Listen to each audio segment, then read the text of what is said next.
Hi, this is Rod Forsythe, Real Estate Professionals, and Lucas Kirsch, 2020 Home Inspections. Howdy. We want to talk to you about all the snow that we've just received in and around Calgary and what you can do to remedy any kind of leaks or things that are going to come into your house. Lucas, what are your top 3 things that people should think about doing right now to mitigate any flooding?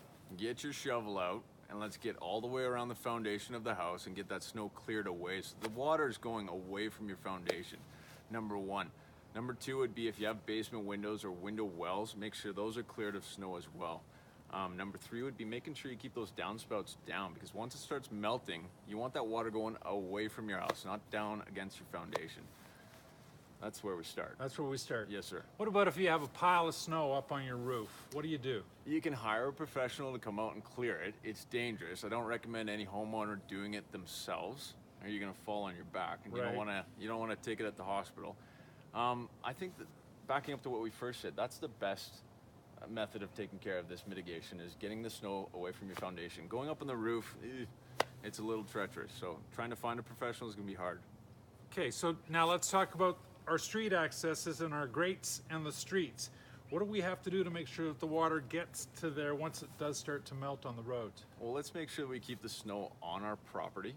Okay, we don't want to push it out onto the curb, because you're going to block up some of the manholes, and that's going to create a flood in and of itself. Just making sure it's on your property and well away from your foundation. Okay, so now it gets hot out and things start to melt fast.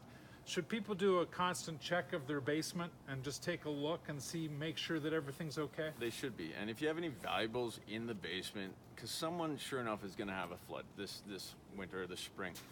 So if you have like old grandfather clocks or irreplaceables, make sure you lift them up off the ground. Make sure you have some fans on hand in case you do have a leak. But like we said in the very beginning, making sure that you're preventing right now by getting that snow away from the foundation is going to be the first step. Going to be the first step. So I don't know where you guys are or where you're watching, but the snow is this deep in my yard. So get to work. Give us a call if we can help. Rod Forsythe, Lucas Kirsch. Have an amazing day. Take care.